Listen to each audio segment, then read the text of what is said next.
Hey everybody, and welcome to day number 48 of the New England farmhouse renovation. It's been 4 days since I last posted, and I know I promised you I'd be posting a lot more since I got the GoPro back, but long story short, we still love GoPro to death, but the camera wasn't quite right, so they took it back and they're sending me a new one again. So in the meantime, I'm on my phone and a selfie stick, which is less than convenient to give up my phone in order to do the videos, but I care about you, and I wanted to get a video out there. That and the fact that y'all been bugging me. So here we are on day number 48. We're supposed to be in here on day number 50, and I'm gonna let the cat out of the bag early.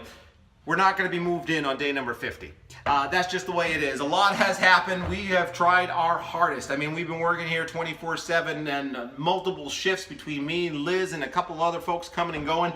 And we're just not going to get it. A lot has come up and a lot of surprises have happened, but it's not going to be very long after day number 50. So we're going to keep going until we're in all the way. I'm going to show it to you from the beginning to the end. So I'm going to reset the clock and say that we're going to get in here by the end of the month. So that means come June 1st, we're going to be in the house. At least, if not living in the house, I'm going to be sleeping here at that point until we do, because that's probably what's going to happen at that point. So here I am in the hallway between the barn and the rest of the house. And this is going to be our main entrance, because that front door is mostly cosmetic at this point. And the one thing we talked about from day one was getting this first floor all on the same level. And so the way it used to be was you kind of walked in here, and so in the hallway we were on one level, and then there was a door behind me, and then you had to step up into the kitchen. And the kitchen and the first floor bathroom were all on one level, but that was a renovation that had happened sometime in the 50s. And then if you wanted to go into the dining room, well, you had to step down to go into the dining room.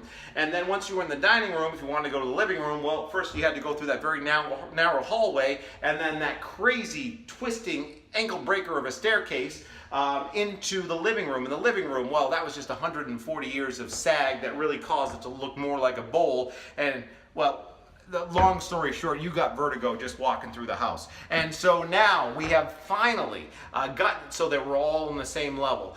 When last time we were here, we were finally putting down those barn boards, and we continued putting down those barn boards all the way through the dining room and then into the hallway. And the hallway, well, the hallway was its own problems. And if you've been following me on Instagram, you've seen what we've gone through in order to get the hallway up to the same level. But if you haven't, here's a couple quick pics. And in the meantime, since all that has happened, since we got the barn board down, Liz has been here, and she's, like I said, been doing double duty, because she's been working the late night shift, and she got the entire floor stained and treated. And this is a weather look. This is something that she came up with specifically for this, and very rustic house. And so we were really trying to find something that would really just kind of blend in with the entire look of the house. And I think that this came out fantastic. I mean, this is really durable. We're on a second coat of Varthane floor finish right now. We've got one more coat to go, and that's going to be from front to back through all the floors, and so that way the sheen is maintained throughout the entire house. But we've got a lot more work to do before we get that final coat on there, just to make sure that it is perfect. So here we are in the hallway, and we can now walk from the hallway into the living room. I'm sorry, I meant the dining room, and then from the dining room into the living room over there, and you all saw what we were doing in order to get that up. So the stain is just perfect and consistent throughout. We have a little bit of a transition. I mean, you all remember that step when we went from the dining room into the kitchen. Well, we still have a bit of a 3/4 inch difference here, but we've got a very mild grade, and then we've got the board here. You can see that there's a difference in color between the kitchen boards and the rest of the boards in the house, but that was a different type of wood, and they used a very different treatment on that. They didn't use the cut nails. It was just sort of tongue and groove with the side nails that were banged in. So we're not really too worried about that at all, just because it's a different look. So we've done the best we can in order to kind of bring this all up, and since the stain and the treatment on it is exactly the same, it just really ties the whole thing through. And so now we're going through, and like I'm not getting dizzy. I'm walking, it's flat. You could race RC cars in here and not have a problem at all. So now we're in the living room. In the living room, we said we're going back to wanting to check off our list, and we've got a lot done in here. We've got all our trim and mop boards in, and let me show you these mop boards because I'm really happy with the way they came out. We really wanted to go with a more traditional look, which was a higher mop board, and these are about 7 3/8 of an inch, and we chose a mop board height that would actually be the same height as the radiator, and then that just continues throughout the entire room and then around the entire perimeter, and it just looks great in that winter wash with our gray tones that we have on the rest of the room, and then with this weathered look on the floor. It's all really starting to come together. Now, we had a lot of fun really trying to frame in these windows, and the windows, they do have to be replaced, but they're good enough for now, and that's something we can budget on a later date. But we still had that issue with the walls being a bit warped on the outside inside, so there was a lot of cutting and bending wood to fit into here. And we do have one window that we do have completely trimmed out, and that's this one over here. And we've gone for a more traditional trim with just a bit of a modern twist to it. So we've done, instead of the 45-degree cuts here, we've just done a straight one across the top, and we've capped it. And then normally we would see a sill that would protrude from the molding and then kind of go on a little bit on the side. We decided to use more of a picture frame just because these windows are so big. We didn't want to accentuate them anymore. And then over here in our closet, we've got that all trimmed out and that very similar straight cap. And then over here to the basement, all trimmed out, just waiting for a door.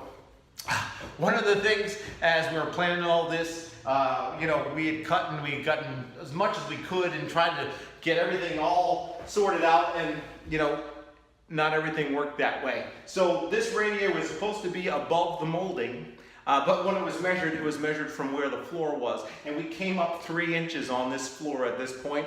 And so of course the radiator vent was then halfway in the mop board. So I did the best I could to kind of make it blend in, and we gave it a little bevel there on the edge, but things like that happen, of course. So here we are on day number 48. We've got almost another room completely checked off, and it's none too soon because coming this Thursday, which is going to be technically day number 50, we're going to finally start the stairs. And we've got a fan favorite coming up. We've got John the Woodchuck Dewart. You all remember him from the Main Escape? Well, he's coming back.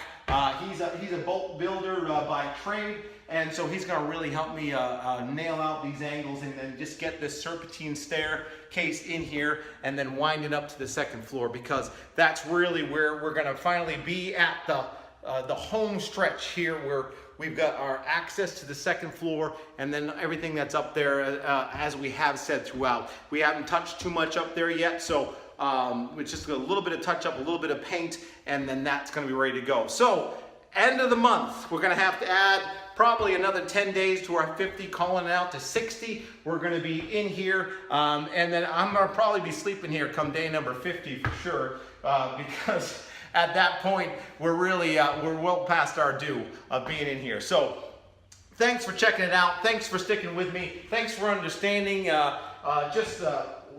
how much I'm trying to get these videos out to you with a very busy schedule that we got going on. I appreciate it, and you can show that you appreciate it back by liking the YouTube channel and of course subscribing, and share this. I mean, share it with your friends, let them all know we're out there. I'm really kind of hoping that people will find these and then learn a little bit about particularly taking on a project of renovating an 1880s farmhouse. And we haven't even gotten into the barn yet, so we still got plenty of stuff to go.